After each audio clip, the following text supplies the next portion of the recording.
Sa Mexico naman, tutulig yung founder ng cocaine. Yan, yung mga binubuhat namin na salamin. Ang laki. Ah. Uno, dos, tres.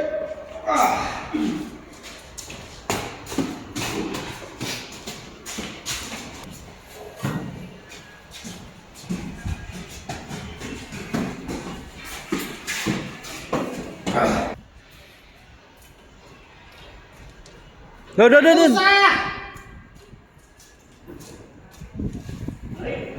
Iwain mo ah! Bro! Bro, hawak. Okay. Yan, yung sukat niya. 230 by 139. 230 yung height niya. 139 yung lapad. Bigat! Tapos 12 pa to. 12 mili. Bigat. Dito namin nilagay oh. Dito. Yan. Yan. Tapos ito, medyo maliliit to pero mabigat pa rin. Meron nga pala nagtatanong kung makakauwi pa daw ba ang mga takas. So, mga kakosa, gusto ko lang sagutin yan base sa aking experience. Kung makakauwi ba ang mga takas kapag sila ay yung undocumented. So, makakauwi ba sa Pilipinas kung ikaw ay wala ka ng legal na ikama, expired na, o kaya basta yung undocumented ka. So, ulitin ko base sa aking experience at yung nangyari sa akin. So, ayun mga kakosa, ang sagot ko po dyan ay kung ikaw po ay yung expire lang ang ikama mo na hinurog ka ng amo mo, yung ibig sabihin run away, at wala kang kaso, ay pwede kang makauwi. Pero halimbawa nahuli ka sa daan sa mga pulis, sa mga checkpoint, ay pwede kang ma-deport. Pero kung ikaw ay may kaso, halimbawa may kaso ka na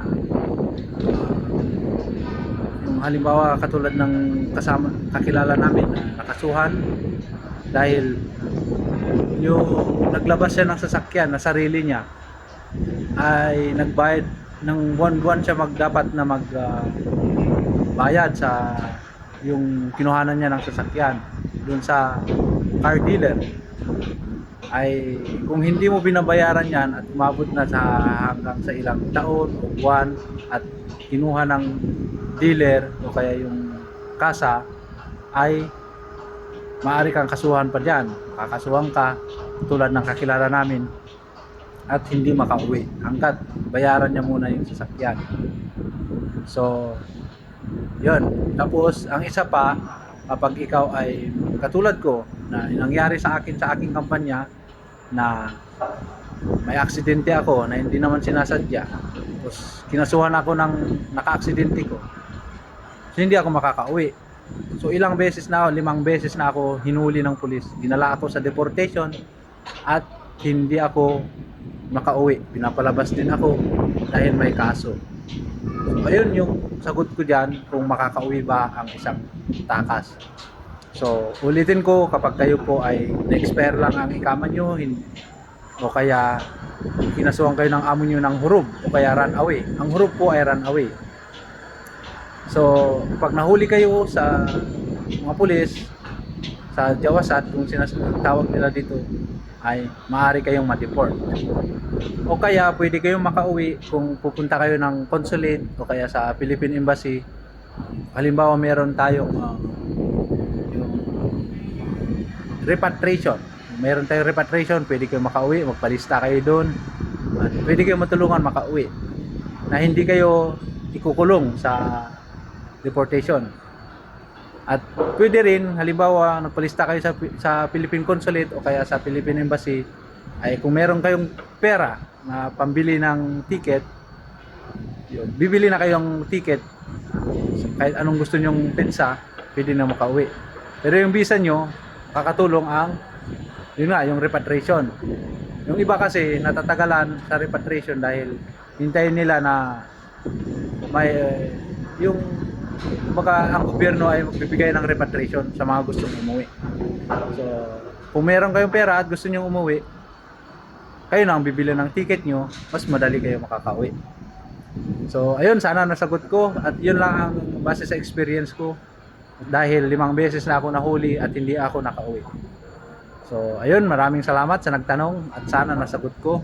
At kung sa iba, kung anong experience nyo, pwede nyo paki-comment para mabasa ng mga makakapanood nito. At malaman din nila, at least meron silang idea. So sana hindi ibig sabihin na dahil makakauwi tayo na ganun ay tatakas na kayo sa inyong amo. Kung halimbawa okay pa yung amo, tuloy nyo yan habang maganda magpasahod ang inyong amo, kaya maganda ang ugali ng inyong amo. Sana tuloy-tuloy nyo lang yan, lalo na sa mga maganda ang kampanya na napapasukan para meron kayong benefits pag gusto niyang umuwi.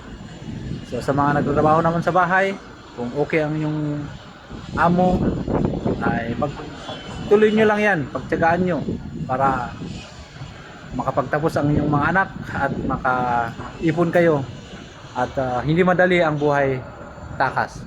So, ayun lang mga kakwasa. Salamat sa inyong panonood. Ingat and God bless.